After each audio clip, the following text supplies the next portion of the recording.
Þeir Dagur B. Eggertsson og Gísli Marteinn Baldursson vilja hertar aðgerðir gagnvart eigendum húsa í miðborginni sem ekki haldið við. Við ræðum við þá á eftir og einnig erlendan hagfræðing sem fullyrðir að algjört stefnuleysi ríki hér í húsverndarmálum. En við byrjum á borgarmálunum. Borgaryfirvöld ætla sér að taka upp harðari aðgerðir gagnvart verktökum sem reyna að knýja fram skipulagsbreytingar með því að láta eignir sínar grotna niður. Dagsektir bíða þeirra verktaka og húseigenda. Eins og eiganda hússins númer 20 við Bergstaðastræti verði húsunum ekki komið í ásættanlegt horf. Þetta var samdóma álit Gísla Marteins Baldurssonar og Dags B. Eggertssonar borgarfulltrúa. Helgi og Gaukur hitti þá og George Swain, hagfræðing og fyrrum framkvæmdastjóra hjá UNESCO, sem stattur hér á landi á vegum húsafriðunarnefndar. George hefur komið að varðveislu húsa í miðborgum víða heim, en hann segir stefnu borgar og ríkis í málefnum og húsverndunar, gjaldþrota og áratugum á eftir öðrum þjóðum. Nú erum við komin hérna á Bergstaðastrætið og hér hefur nú verið svolítil átakalína síðustu daga. Byrjum á því að Gísli, því að þú ert nú í meirihluta núna. Hvað á þetta fyrirstilla? Það ekki gott að segja. Þetta hús í eigu verktaka sem hefur átt sér þann draum að fá að rífa þetta hús. Og hugmyndirnar voru nú að byggja hér stóra blokk á þessum stað sem þetta hús stendur og út á bílastæðið. En borgin ákvað að setja frekar svokallað flutningshús, það að segja hús í þessum stíl sem við sjáum inn í kringum okkur og fannst það eiga betur heima hérna og á sama tíma var ákveðið að þetta hús ætti að standa, það mætti ekki rífa það og nú búið að flytja annað af tveimur húsum sem á að flytja þennan reit þarna á sinn stað og það búið að eyrnamerkja annað hús sem hérna neðar í bænum til þess að vera hérna á reitnum á milli og svo þetta hús hérna sem gæti verið reisulegt og fallegt. Það svona útlítandi og eigandinn sem á þetta greinilega heyrðir ekki að hafa það skárra en þetta.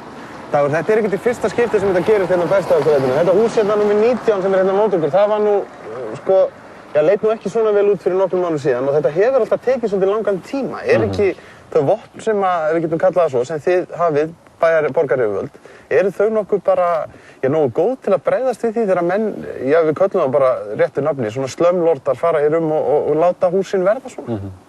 Já, þetta hús kannski einmitt til marks það hvað það getur verið mikils virði að standa fast á því að láta endurgera gömul hús. Það fekk nú fegrunarviðurkenningu núna ekki alls fyrir löngu, en var vægast sagt algjört hreysi bara fyrir örfáum árum. Var það lengi líka? Mjög lengi og þannig að inn í stuttan snörpu borgarstjóratíð minni að þá settum við af stað vinnu ég og lögreglustjóri höfuðborgarsvæðisins, Stefán Eiríksson, í að láta fara yfir þessi tæki sem borgaryfirvöld, en ekki síður slökkvilið hafa til þess að taka á svona málum. Og það reyndist verið að veri aðeins lengra í pípunum í raun varðandi úrræði byggingafulltrúa til að taka á þessu, en þegar að hús eru komin í mjög lélegt ástand eins og mér sýnist þetta vera komið í, að þá eru úrræði slökkviliðsstjóra miklu snarpari. Og hugsunin hjá okkur var svo að setja upp verklagsreglur þannig að lægi alveg skýrt fyrir hvað ætti að gera í þessu vegna þess að við getum ekki hort á miðbæinn fyllast af húsum í þessu ásakomulagi vegna þess að mér finnst þetta vera eiginlega hálfgerð táknum getuleysi yfirvalda til þess að taka á hlutunum þegar að á þessu svæði sem nú líklega eitt dýrasta íbúðarsvæði bara í borginni ætti að vera alla forsendur til þess að öll hús hér standi með mikilli prýði. Gísli, byggingafulltrúinn var í viðtali við Þóru Arnórsdóttur bara fyrir 2 kvöldum síðan þar sem hann talaði raun og veru það að uppbyggingin í borginni hefði verið mun hraðari en menn hefðu gert ráð fyrir og það væri að hluta til þess vegna sem að byggingaryfirvöld gætu ekki tekið á því þegar að verktakar gerðu svona eins og þeir hafa gert hér.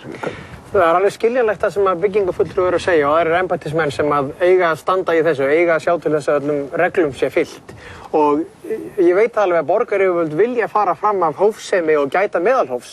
En bara þegar hort á þetta hús hérna og önnur sem eru í þessu ásakomulagi þá hljóta menn að segja að það nóg komið.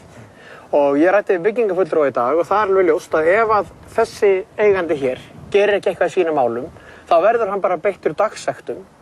Og það eru tugir þúsunda á dag sem við höfum leyfi til þess að gera og það verður gert en menn auðvitað hafa andmæla rétt fyrst og eitthvað svona og ég skil menn vel að vilja ekki ganga fram á offorsi en ég held að borgarbúar séu sammála það að það sé nóg komið.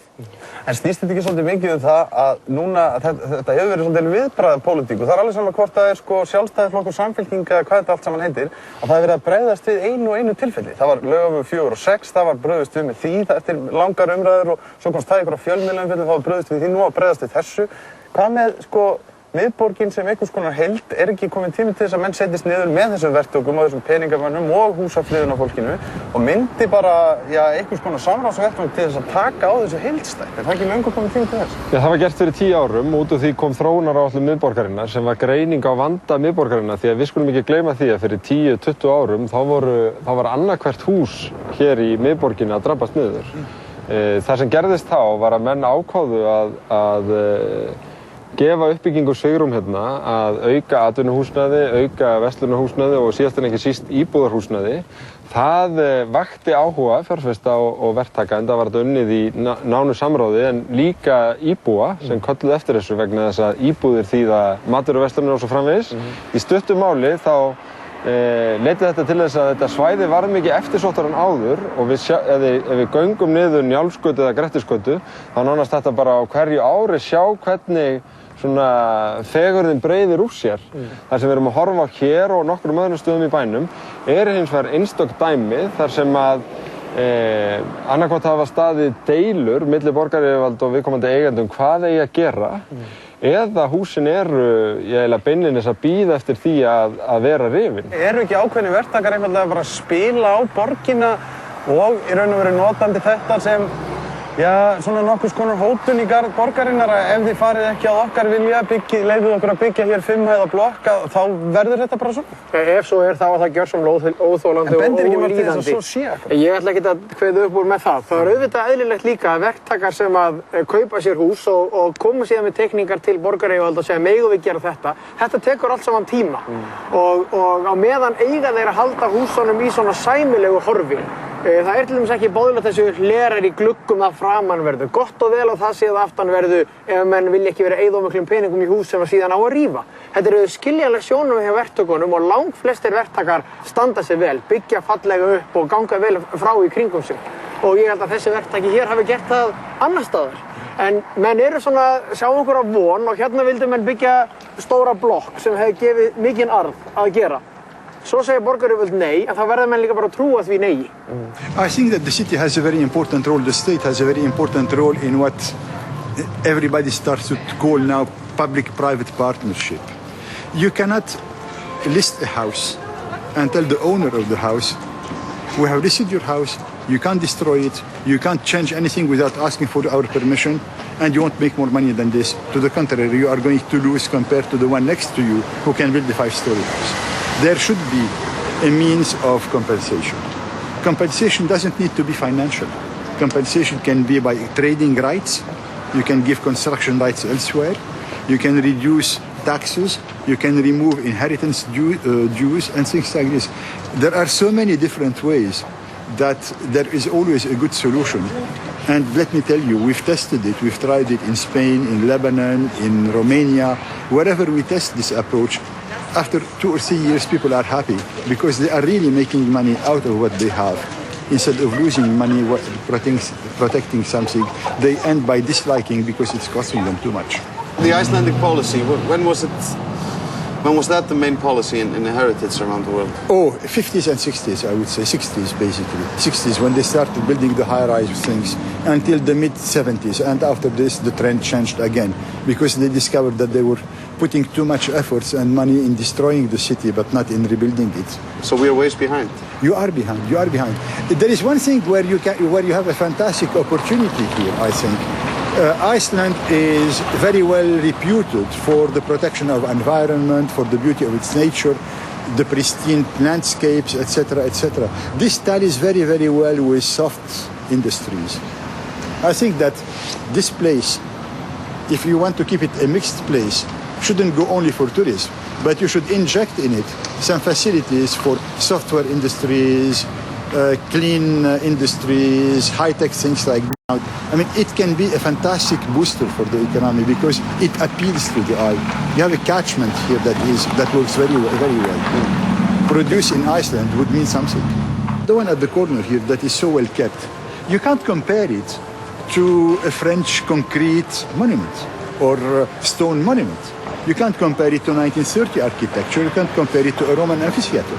But it is your heritage. It is what you have done this. Your ancestors have built these houses. They have lived there. Your history is in these houses. So this is part of your own self. This is what makes them interesting and important. This is why, if you respect them, if you like them, if you know how to present them, the visitor will like them and will understand them.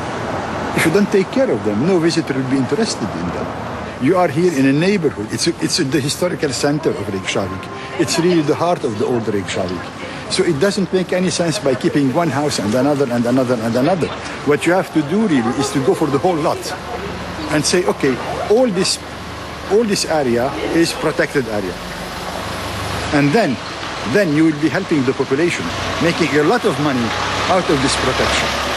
Finnst ykkur koma til greina að gangast í einhverja allsherjar friðun á miðborgarsvæðinu eins og, menn hafa nefnt sem dæmi til dæmis? Allsherjar friðun? Já. Nei, mér finnst það nú ekki komið til greina, en mér finnst komið til greina að vera með allsherjar reglur miðborgarsvæðinu, en þetta hjarta landsins, alls. Þetta er sameiginlegt svæði okkar allra sem að búum hér á Íslandi.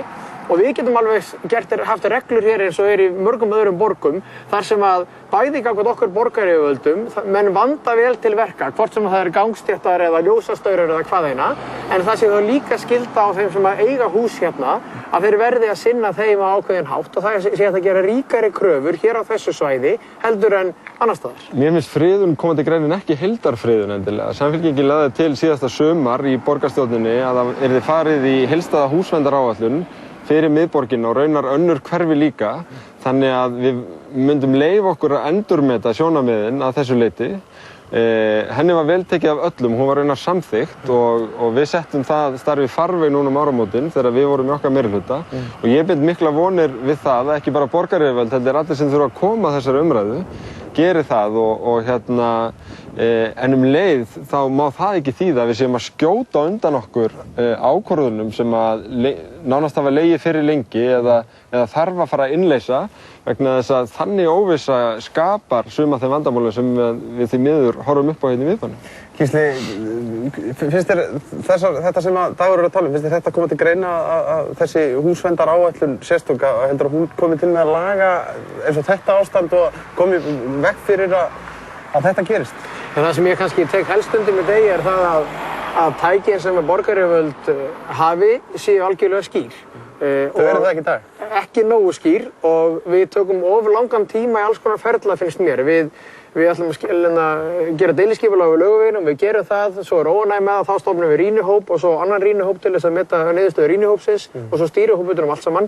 Þetta er búið að ganga svona lengi og það er einum það að kenna, en borgin bara hefur komið sér upp þessu ferli, auðvitað líka til þess að reyna að fara fram ekki af offorsi heldur í samvinnu við íbúana. En ég held að við getum verið miklu skilvirkari og gert þetta hraðar, gefum mönnum skýr svör. Ég vissum að þessi verktaki hér segir hann hafi ekki fengið nægilega skýr svör. Það má vel vera svo sé, hann er allavega búinn að fá það núna, en við eigum bara að vera miklu meira afgerandi í þessu og segja mönnum að þeir komist ekki upp með þetta og þá verðum við líka að hafa tækin til þess að refsa mönnum ef þeir ætla sér að gera þetta samt.